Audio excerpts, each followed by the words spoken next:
This video is about regaining overhead reaching ability after undergoing a reverse total shoulder replacement. Hi everybody, welcome back to the channel. I see a lot of patients who have had a reverse total shoulder replacement in physical therapy, and one of the challenges they often face in their recovery is regaining the ability to reach overhead. So even if they've gained enough flexibility to move their arm, they don't have the muscle strength to move their arm on their own. And this is usually because of muscle weakness of a specific muscle, the deltoid muscle. So a little background on the surgery that's relevant. Usually people have this surgery specifically because they've got a rotator cuff that's torn beyond repair. Well, the surgery changes the biomechanics of the shoulder in such a way that the deltoid muscle makes up for the torn rotator cuff. Well, the problem is sometimes that deltoid muscle is too weak to really do the job, and a big part of therapy is regaining that muscle strength. That's what this video is about. What I'll demonstrate in this video is the progression of exercises I usually use with my patients who've had that reverse total shoulder, their deltoid muscles too weak to allow them to reach overhead, and we need to get that back. Before I demonstrate the program, I want to remind everybody, click those like buttons, subscribe, leave a comment. Let me know how you're doing after your reverse total shoulder replacement. First exercise, we call this submaximal isometrics. In other words, you're not pressing with all your might. We're keeping it pretty gentle. In addition, we're keeping the arm close to the body. That simply is easier than with the arm out away from the body. It's a beginning step. So with some kind of solid object, I've got my chair, you might be next to the wall, you're simply gonna push your hand into that object, hold 5 seconds, relax. Now, one important distinction, and this is a recurring theme for all of the exercises, we want to avoid shrugging. This is your shoulder blade muscles moving your shoulder, while this and the application of this force is your deltoid working, which is of course what we want. So again, a 5-second hold, relax, about 20 repetitions. Now also, I'm going to turn. Now let's pretend this is my hurt side. We don't just want to press to the side. The deltoid also works a bit when we press toward the front. So same thing, just different direction. Push the hand into the object, you're standing up tall, you're not shrugging, hold 5 seconds, relax.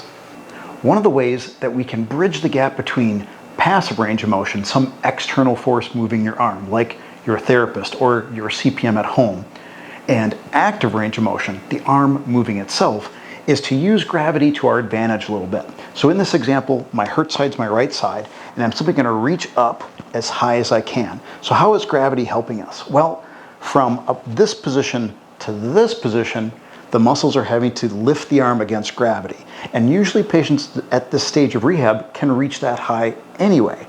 But from here up, gravity's helping us. And that's the portion of the range where patients are struggling. So we're getting a little bit of assist from gravity in the portion of the range that we're struggling with. So you simply reach up and down in this manner as high as you feel you can, about 20 repetitions. Now, as I mentioned earlier, it's important to work in multiple directions of movement, multiple angles, and here's how you can do that. Also do this on your back. So in this example, my hurt side's my left side. I simply reach up as high as I can, kind of in a natural arc of movement, not a robotic arc of movement, okay? Reach up as high as I can, and down, about 20 repetitions. One of the things we want to do in this progression is to work the deltoid muscle at different angles of the shoulder, and here's one way to do that. So with my chair, my hurt arm is my left side.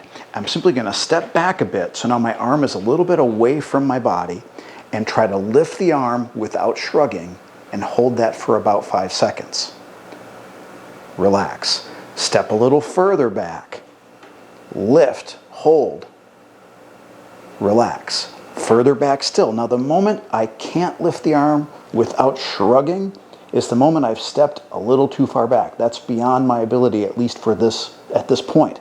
Come back a little bit, come back to the point where you can hold the arm against gravity without shrugging, relax, and do 20 repetitions of this exercise. I mentioned that working the deltoid muscle at multiple angles of the shoulder is important. We want the muscle to be able to function throughout the range of reaching, not just with the arm at the side. Here's one way to progress that. So with the hurt arm up on a table, you're simply going to lift the arm up off the table, hold for several seconds, about 5 seconds as usual, and relax. Now notice, super important point, I'm not shrugging. This is just my shoulder blade muscles doing the work, not the deltoid. We of course want the deltoid doing the work. Keeping the shoulder blade down, I'm not shrugging, lift up, hold 5 seconds. Now I can progress the angle by simply propping the arm up on a pillow, doing the same thing. Lift up, hold, relax. Now if I can do it at this angle without shrugging, I increase the angle more still. Arm up at the side, lift up, no shrug, hold 5 seconds, relax. We also want to do this exercise to the front, not just to our side. So in this example, my hurt side's the left side.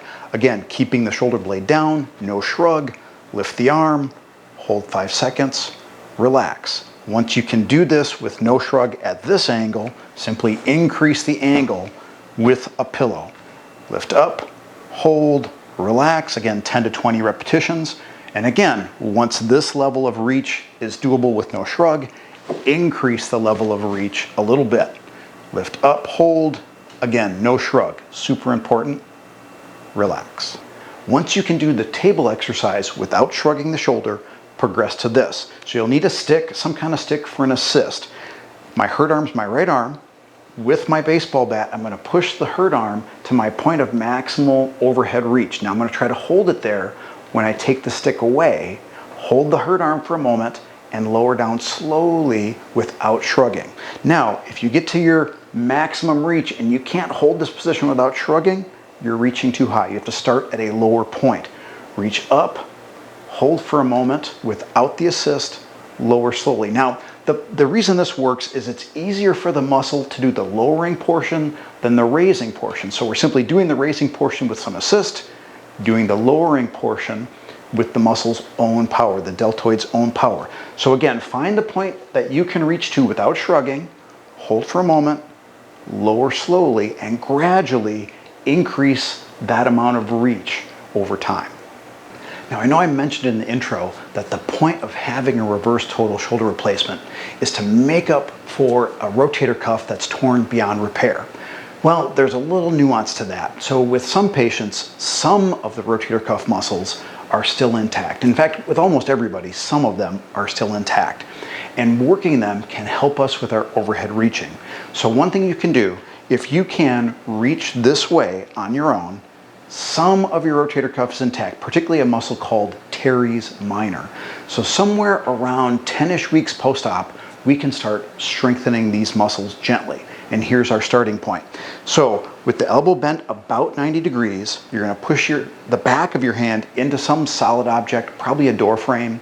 Hold this for about 10 seconds. Relax. And as with some of the other exercises, again, we're not using max force. This isn't max effort. It's pretty gentle. Push, hold, 10-second count, relax. Do about 10 repetitions. Then reverse that. So now rather than pressing the back of my hand into the chair, I'm going to press the palm of my hand into the chair. Push, hold, 10 seconds, relax. Do 10 to 20 repetitions of each of these. Somewhere around 12 weeks after surgery, we can progress our rotator cuff muscle strengthening. So a little background. There's 4 rotator cuff muscles. 2 of them are the ones that are torn beyond repair almost definitely. 2 are still usually working at least to some degree, and strengthening them can help us improve our overhead reaching. So here's how we can progress that. So with some anchored resistance, I'm simply going to pull my hurt arm across my chest in this manner. My elbow's bent 90 degrees, pull, hold for a moment, back and forth pretty slowly. Keep it kind of slow and keep the rep count pretty high, 15 to 20 repetitions. Shouldn't be painful, should just feel like you're working pretty easily. Okay, not really fatiguing. Now, just so I don't have to turn my back to the camera, I'm going to pretend that my left side's my hurt side. Now, working that teres minor muscle that I mentioned, you're simply going to rotate this way. Now, this one's going to be harder because the teres minor is a small muscle and it's all on its own because of those other torn muscles. So, one thing to keep in mind, keep the elbow bent 90 degrees. Something patients do wrong often with this exercise is they simply straighten their elbow because that rotator cuff, the remaining rotator cuff, isn't really very strong. It can't do the exercise very well. If you're having to do this, this is too much resistance. Reduce your resistance, keep that elbow bent 90 degrees, and you only have to move the arm to about that position. Back and forth, about 20 repetitions. Those are the exercises I use with my patients who've had a reverse total shoulder replacement. They've got good flexibility of their shoulder, but they can't reach overhead because that deltoid muscle is too weak.